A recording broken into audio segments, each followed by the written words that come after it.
D'abord, je voudrais commencer par remercier mes pères qui ont bien voulu m'accorder cette confiance. Et à l'unanimité des pays présents, on a décidé de me porter à la tête de notre organisation. Je commence par mesurer les lourdes responsabilités qui pèsent désormais sur mes épaules. Ceci dit, cette 7e convention, pour nous, était une étape extrêmement importante aussi parce que c'était un moment de changement de gouvernance dans la vie de notre organisation. Cela a été fait sans le moindre accroc. C'est dans la paix et la sérénité que nous avons renouvelé nos organisations. Donc je peux dire que c'est une convention très réussie. L'Europa a fait un travail extrêmement important durant ces 18 années d'existence parce qu'il faut rappeler que nous sommes nés en juillet 2000 à Cotonou. Et depuis cette date, notre présence sur les questions de fond, des politiques publiques, agricoles, alimentaires, de développement, n'a jamais fait défaut. Nous venons toujours avec des analyses parce que c'est nous qui sommes sur le terrain. Je pense qu'aujourd'hui, les défis deviennent encore extrêmement importants. Du fait que la situation en Afrique de l'Ouest commence pratiquement à échapper à tout contrôle, du fait de l'insécurité grandissante. Ces problèmes viennent du fait que la jeunesse n'a pas eu la considération à laquelle elle a droit. Certes, dans les discours, tout le monde parle des jeunes, tout le monde dit les jeunes, tout le monde dit les jeunes. Mais les jeunes ruraux sont les plus nombreux. Mais si vous regardez dans les pays, les programmes réels d'insertion des jeunes ne ciblent jamais pratiquement les jeunes ruraux. Et c'est pour cela que la plupart de ces jeunes ruraux sont aujourd'hui dans des voies sans issue. Désespérés du fait que l'agriculture n'apporte pas des revenus suffisants, voulant profiter des lumières du monde qu'ils voient à la télé, qu'ils voient partout. Certains vont sur le mirage de l'or. Beaucoup meurent dans les galeries, sur les sites d'orpaillage. Beaucoup meurent dans le désert du Sahara en voulant gagner l'Europe. Même ceux qui arrivent en Europe sont dans une impasse, finissent dans des sortes de camps de concentration. Mais surtout, ce qui est extrêmement dangereux aujourd'hui, c'est que beaucoup rejoignent des groupes armés. Moi, ma conviction profonde, il y a un problème de manque de prise en compte de la jeunesse rurale. On n'a pas éduqué cette jeunesse rurale. On ne leur a pas donné l'occasion de s'instruire.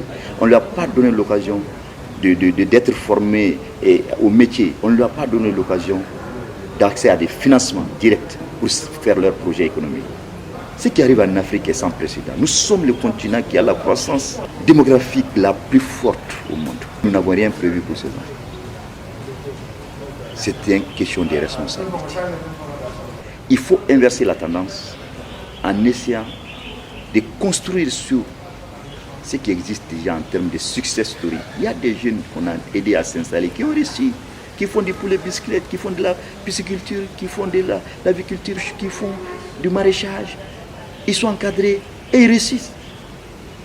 Vous savez, nous avons l'une des factures alimentaires les plus scandaleuses au monde. C'est-à-dire nous travaillons pour enrichir les autres pays, alors que notre jeunesse là ne travaille pas. Elle pourrait nous nourrir. Au lieu d'envoyer cet argent ailleurs, pourquoi on ne l'investit pas dans nos jeunes?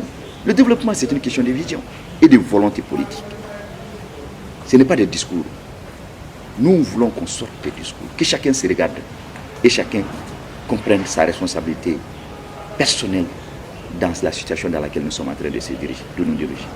Dans 10 ans, l'Afrique sera fait à 100 si on n'inverse pas la tendance d'exclusion des jeunes. On est assis sur une mine d'emploi qu'on n'exploite pas, qu'on ne veut pas voir. Effectivement, il y a des intérêts contradictoires dans nos pays. Il faut en avoir conscience, des intérêts économiques très très contradictoires. Nous avons des pays qui sont là, qui importent du riz des pays asiatiques, alors que notre potentiel de production de riz est plus que nos besoins. Mais les jeunes peuvent produire ce riz. Aménageons les terres, donnons-leur, encadrons-les. Mais qu'est-ce qu'on fait? Aujourd'hui, on brade les terres, on donne la terre à d'autres, on la vend, on signe des contrats sur des centaines de milliers d'hectares. C'est pas ça le développement. Les autres n'ont pas fait comme ça. On peut régler un triple problème. Équilibrer la balance de nos paiements, de notre balance commerciale. Parce que nous ne pouvons pas être autonomes financièrement tant que nous serons être les pays les plus grands importateurs d'aliments au monde.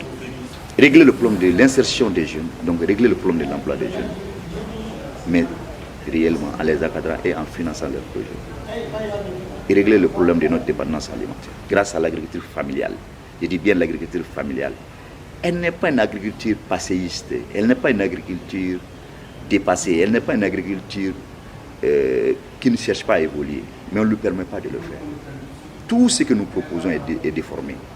Vous savez, quand on veut faire de l'équipement, les familles ont besoin souvent de quoi? D'une charrette, d'une paire de bœufs, d'une charrette et d'un âne. Mais on nous propose un tracteur qui coûte 12 millions. 15 millions. L'État dit je subventionne la moitié. Mais aucune famille paysanne réelle, j'ai dit aucune famille paysanne réelle n'a les moyens d'acheter un tracteur en Afrique. Non. Vous vous trouvez où 6 millions? On les endette et puis ils perdent leur capital. C'est les animaux qu'il faut vendre après pour payer les annuités de la banque. Mais c'est quoi Mais donnons-leur ce dont ils ont besoin. Nous allons continuer ce travail d'interpellation. Nous allons continuer à amener des preuves de ce qui se passe.